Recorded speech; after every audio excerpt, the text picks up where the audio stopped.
Thanks for staying with us. I'm Bill O'Reilly in the Weekdays at Bernie segment tonight. Fake news. January 31st, a fabricated news story claimed that Donald Trump's executive order on refugees led to the capture of an ISIS leader, Rashid Mohammed. 2016 was a crazy year. Between wars, coups, nukes, Brexit, terrorism, and the death of a gorilla, it's amazing that we all made it out in one piece. One of, if not the most important events of the year, was the 2016 US presidential election. It dragged on for well over a year and left the country divided. But one of the most prevalent themes from the whole ordeal was fake news. You are fake news. The dictionary definition of fake news is fabricated, inaccurate, and sometimes sensationalized reports that are created to gain attention, mislead, deceive, or damage your reputation.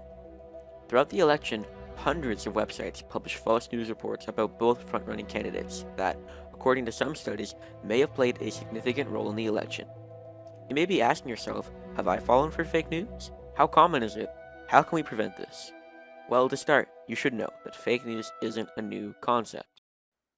The first significant fake news story was Octavian's first-century campaign of misinformation against Mark Antony. Since then, thousands of fake news reports have been written in virtually every country in the world. Some notable examples include the Great Moon Hoax of 1835, in which 6 articles were published in The Sun about life on the moon, or the Allied propaganda during World War II about a German corpse factory in which they convinced people that the Nazis were using fats from human bodies to make candles, lubricants, and soaps.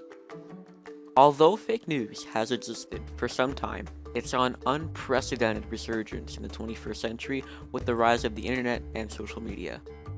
This became very evident last year with the election and the fact that fake news stories may have played a role in Donald Trump's victory. Pro-Trump fake news stories were shared over 30 million times during the election. That's more than quadruple of what pro-Clinton fake news stories got. On Facebook alone, the top 20 fake news stories received 8,711,000 shares, reactions, and comments, outperforming the top 20 real news stories by over a million. That was during the last crucial months of the election. Before August 2016, fake news could barely compete with actual news organizations, but it skyrocketed far beyond what anyone could have predicted. One surprising culprit of the fake news dominance was the small Balkan country of Macedonia. More than 100 hyper-partisan websites were based in Macedonia, generating thousands of euros in ad revenue. 2 of the top 10 highest performing fake news stories during the election were created in Macedonia. In an interview with Wired, one of the fake news profiteers seemed unfazed by the fact that he could have played a role in Trump's election. Websites like Google and Facebook have been implementing new features to try and weed out these fake news websites. But what happens when real news sites publish fake news? Just this week, Breitbart published a story about 5,000 Canadians protesting Trudeau at a pro-Trump rally in Ottawa. That turned out to be wildly incorrect, as only 300 people showed up. Fake news stories are widespread and aren't going away anytime soon. Most people are confident in their ability to detect lies. But how easy is it to fall for fake news?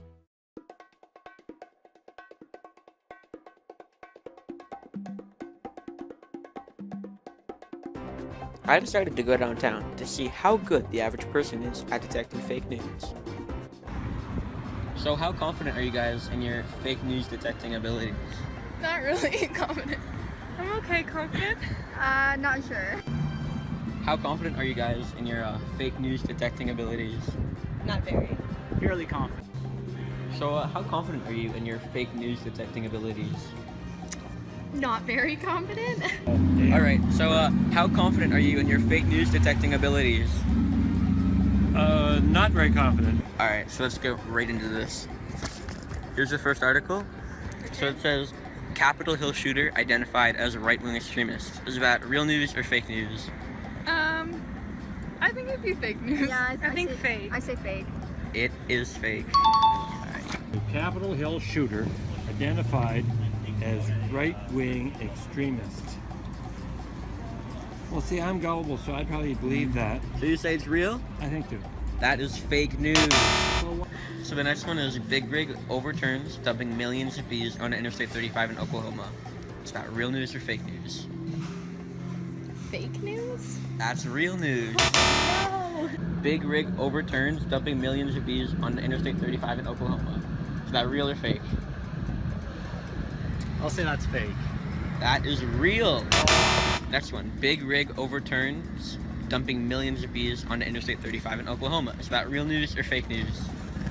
I think it's real. Yeah, I was gonna say real. Real? Real? It's real. Good job so far. Next article. Woman arrested for training squirrels to attack her ex-boyfriend. Gotta say that's fake. I'm gonna say it's real. That's fake. Next one. She looks fake. Woman arrested for training squirrels to attack her ex-boyfriend.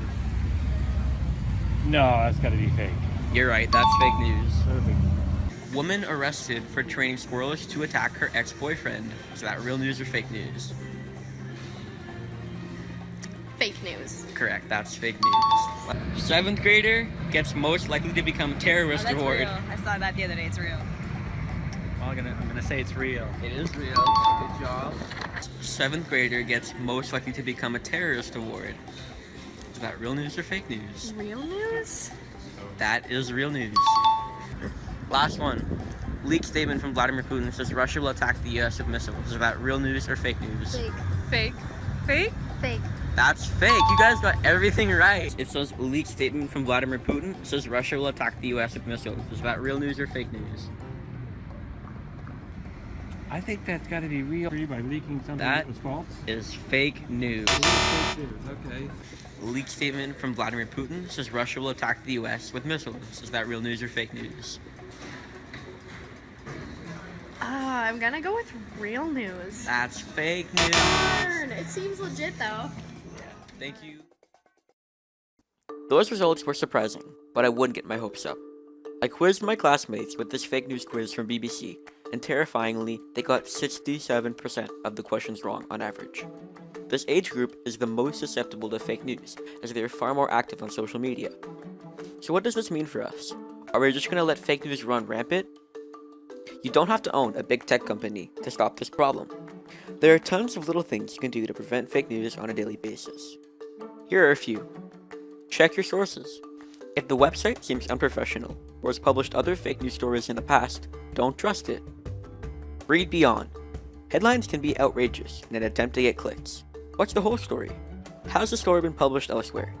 If multiple reputable news organizations have published the same story, it's more likely to be true. Is it a joke? Satirical websites like The Onion or ClickHole publish purposefully false content to be funny. Lastly, fact check. If it sounds too outlandish, it probably is. In a post-truth environment, it's important to stay aware, stay informed, and to stay away from fake news.